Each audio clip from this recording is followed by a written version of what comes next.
You know that feeling, right? You're standing in the middle of a store, staring at something absolutely gorgeous, and you just know you shouldn't buy it. For us plant lovers, this is basically a weekly struggle. You spot a stunning leaf or a brilliant bloom, your heart skips a beat, and suddenly you're doing the mental gymnastics to justify why it absolutely needs to come home with you. But today, we're flipping the script. We're diving into the sheer power of restraint. Okay, let's get into this explainer. We're calling it the Orchid Allure, Finding Botanical Compromises. We're looking at a super relatable journal entry from a gardener named Ang. It perfectly nails that universal tug of war between temptation and practicality, all wrapped up in a beautiful botanical package.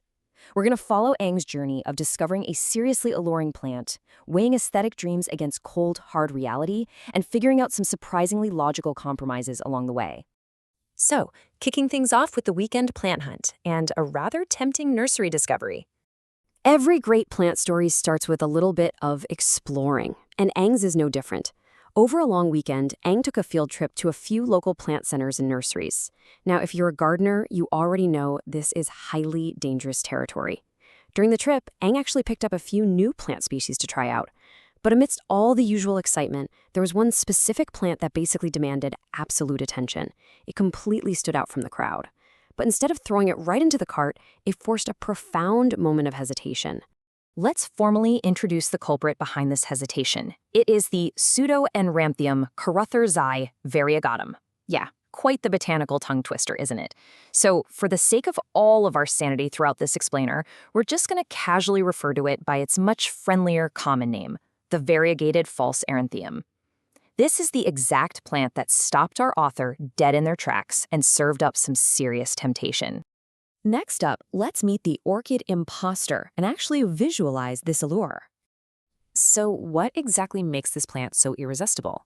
Well, zooming in on the features, the false eranthemum boasts some truly spectacular traits. First off, it's got this gorgeous variegated foliage. And sure, Ang points out that variegated leaves are pretty standard for their collection right now, but it still provides a really beautiful multi-tone baseline. The real magic, though, that happens when you look closely at the blooms. It pushes out these small, delicate clusters of white flowers. And if you lean in even closer, you'll see they're beautifully speckled with these tiny pink and purple dots. It creates this rich, complex pattern that just feels incredibly exotic. Have you ever wanted the high-end look of a super difficult plant but, completely feared the upkeep?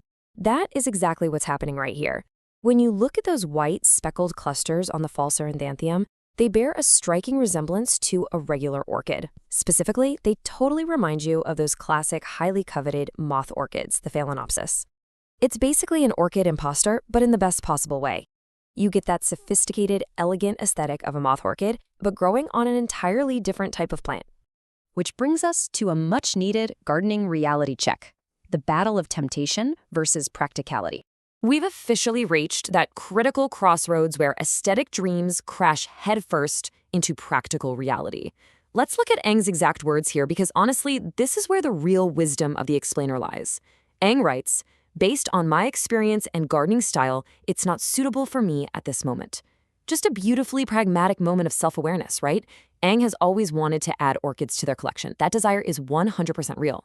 But instead of making an impulsive buy fueled by those pretty pink and purple speckles, Ang takes a deep breath and steps back. They look at things logically and decide, you know what, I need to hold off. But here's the thing, holding off doesn't mean giving up entirely on that aesthetic. It just means getting smart about it. For the time being, Ang views plants like the ground-orchid and, of course, this gorgeous false eranthemum as sensible, clever substitutions. They give you that orchid-like visual flair without demanding the incredibly specific and, let's be real, often challenging care routines that true moth orchids need. It is a brilliant compromise.